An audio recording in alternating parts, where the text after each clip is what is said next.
The history of America's largest car maker is a tangled web of bad decisions, leaving many of us kind of scratching our heads, wondering how on earth this company is still standing. After barely surviving the global financial crisis 15 years ago with a massive government bailout, you'd think General Motors would have started to learn a thing or two. But no, here we are, witnessing yet another turbulent chapter. This time, it's all about their EV efforts, which, to put it lightly, are shaping up to be an absolute gong show. Don't believe us? Well, let's dive into the 6 glaring indicators that prove GM's EV ambitions are more like a comedy of errors than a forward-thinking strategy. Number 1. The failure of the Ultium EV platform. Let's talk about GM's so-called revolutionary Ultium EV platform, which is shaping up to be one of the most spectacular flops in automotive history. Just a couple of years ago, GM was beating its chest, proudly unveiling Ultium as the future of electric vehicles. The company boasted that this advanced technology would finally catapult it to the forefront of the EV market, even posing a serious challenge to Tesla. Billions of dollars were poured into developing a fleet of new cars, including the GMC Hummer, Cadillac Lyriq, Chevy Silverado EV, and Chevy Blazer. Sounds impressive, right? Except none of these models have managed to catch on with consumers. Let's cut through the hype and look at the cold hard facts. Despite GM's bold claims, the numbers tell a different story. Last year, GM managed to sell a measly 76,000 EVs, and guess what? The majority of those sales were the outdated Bolt EV, a model that GM itself has discontinued. When it comes to vehicles based on Ultium technology, the results are nothing short of dismal. A total of 13,830 Ultium-based cars were sold in 2023. That's a bit of a rough number.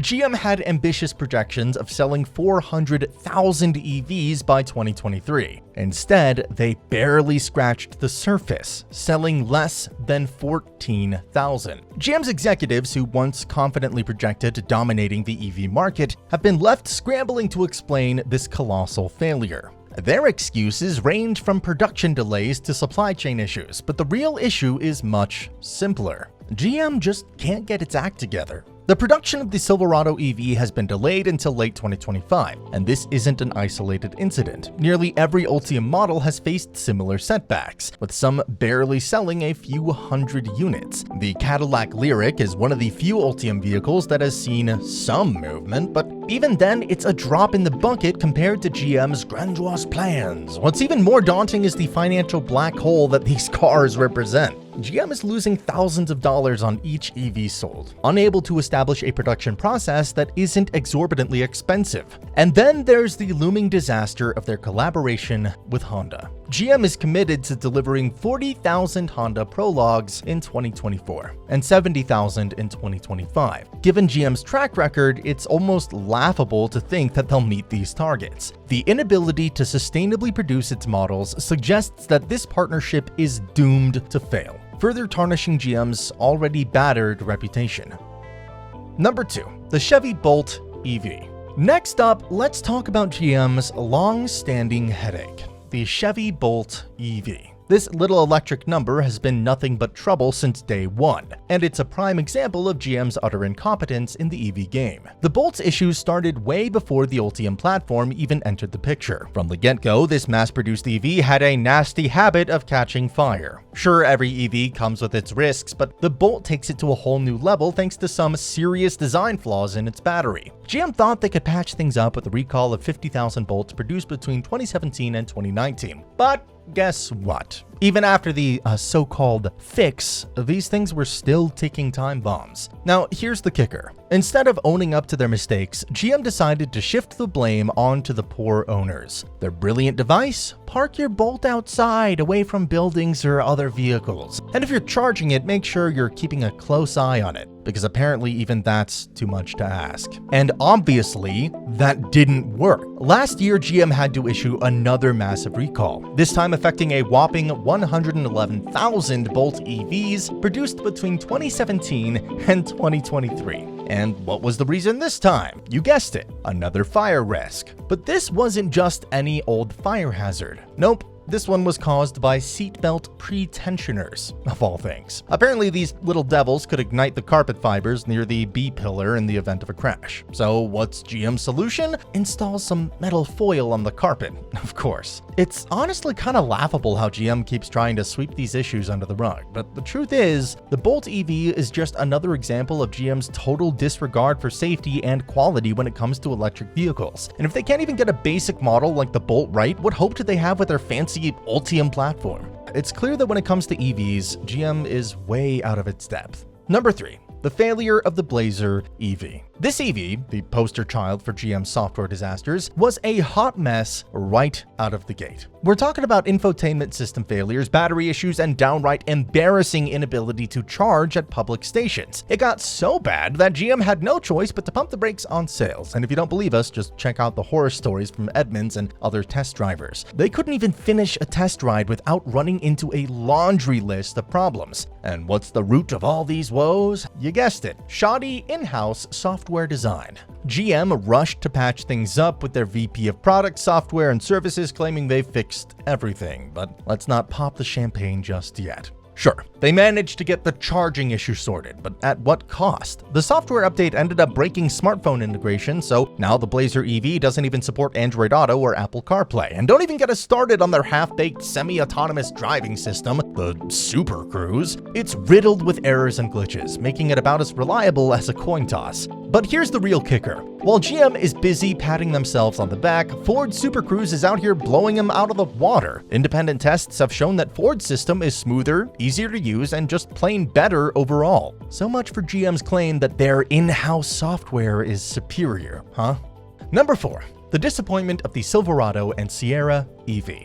The Silverado and Sierra EV. Or, as they probably should be named, the biggest disappointment in the electric pickup world. You'd think GM, with its obsession for pickup trucks, would have knocked this one out of the park. But nope, they managed to fumble the ball yet again. So GM had big dreams for these electric beasts. They wanted to take on the Ford F-150 Lightning and establish themselves as the king of electric pickups. But instead of leading the charge, they're barely keeping up. Production delays, sky-high costs, and lackluster demand have turned these trucks into a laughingstock. GM can barely churn out 500 units a month, and even then, it's only the basic work truck version.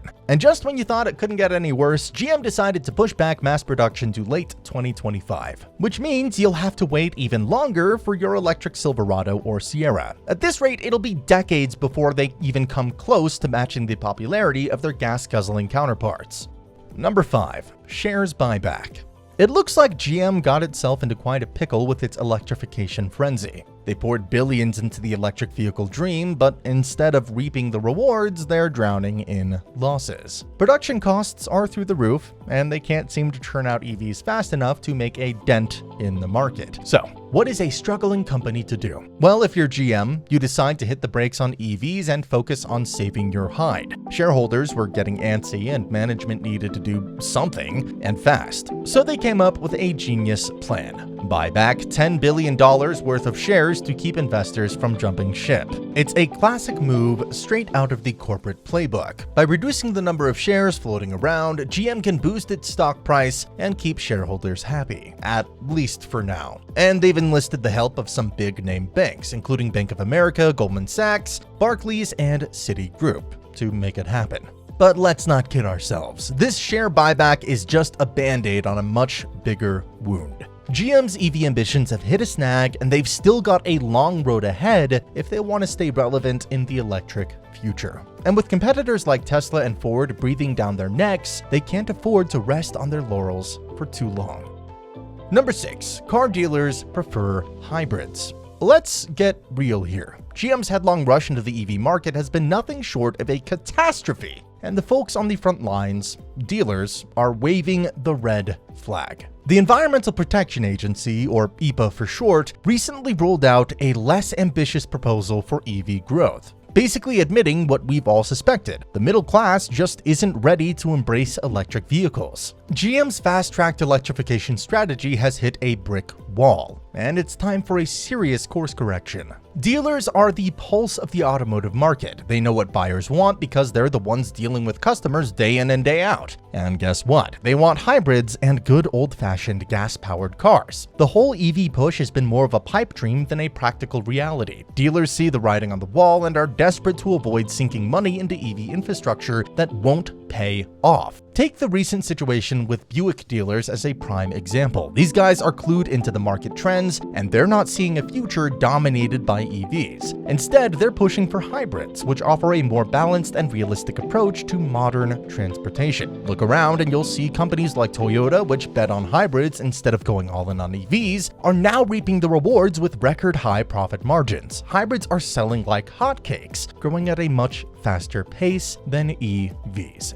So in the end, it's clear that GM's grand EV ambitions have been a colossal misfire. Their dealers, the ones closest to the consumers, know that hybrids are the way to go right now. It's high time that GM listened to them and got back to focusing on what actually sells. If you enjoyed this video, please like and share it, as well as subscribe to the channel for more videos like this.